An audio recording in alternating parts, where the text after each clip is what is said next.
എറണാകുളത്ത് പ്രതികളിൽ നിന്ന് പണപ്പിരിവ് നടത്തിയ എക്സൈസ് ഉദ്യോഗസ്ഥർക്ക് സസ്പെൻഷൻ. പെരുമ്പാവൂർ റേഞ്ചിലെ 3 ഉദ്യോഗസ്ഥരെയാണ് സസ്പെൻഡ് ചെയ്തത്.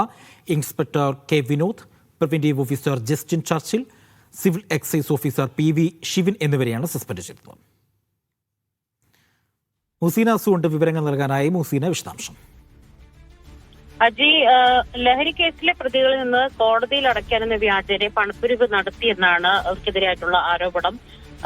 3 എക്സൈസ് ഉദ്യോഗസ്ഥർക്കാണ് നിലവിൽ സസ്പെൻഷൻ ലഭിച്ചിരിക്കുന്നത്. പെരുമ്പാവൂർ എക്സൈസ് റേഞ്ച് ഓഫീസിലെ inspector K Vinod, preventive officer Justin Churchill, civil excise officer PV Shivin എന്നിവരെയാണ് excise commissioner MR Ajith Kumar suspend ചെയ്തിരിക്കുന്നത്. ഇതര സംസ്ഥാന തൊഴിലാളിയിൽ നിന്നാണ് ഇത്തരത്തിൽ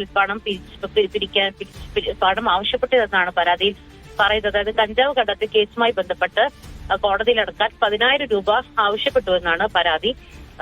ഈ വിവരം അറിഞ്ഞതിനു ശേഷം ഈ അതിഥി തൊഴിലാളിയുടെ തൊഴിലുടമ ഇത് സംബന്ധിച്ച് വിജിലൻസിൽ പരാതി നൽകുകയായിരുന്നു. ഇതിന്റെ അടിസ്ഥാനത്തിൽ നടന്ന അന്വേഷണത്തെ തുടർന്നാണ് ഇപ്പോൾ വിജിലൻസ് നൽകിയ റിപ്പോർട്ടിന്റെ കൂടി അടിസ്ഥാനത്തിൽ ഇവർക്കെതിരെ നടപടി വന്നിട്ടുള്ളത്. 1-ലധികം കേസുകൾ ഇത്തരത്തിൽ പണപ്പിരിവ് നടത്തിയെന്ന ആരോപണവും ഉദ്യോഗസ്ഥർക്കെതിരെ ഉയർന്നു വന്നിട്ടുണ്ട്. എന്താണെങ്കിലും ഇവരെ കേന്ദ്രീകരിക്കൽ ഒരു ഇടനിലക്കാരൻ ഉണ്ട് എന്നുള്ളൊരു കാര്യം കൂടി അന്വേഷണത്തിൽ കണ്ടെത്തിയിട്ടുണ്ട്. ഇയാളെ കണ്ടെത്താനുള്ളൊരു അന്വേഷണം നടക്കുന്നുണ്ട്. എന്താണെങ്കിലും കൃത്യവിലോപം, അച്ചടക്ക ലംഘനം, ഔദ്യോഗിക കൃത്യനിർവഹണത്തിൽ വീഴ്ച കണ്ടെത്തിയ തുടർന്നാണ് നിലവിൽ ഈ 3 ഉദ്യോഗസ്ഥർക്കെതിരെയും നടപടി എടുത്തിരിക്കുന്നത്.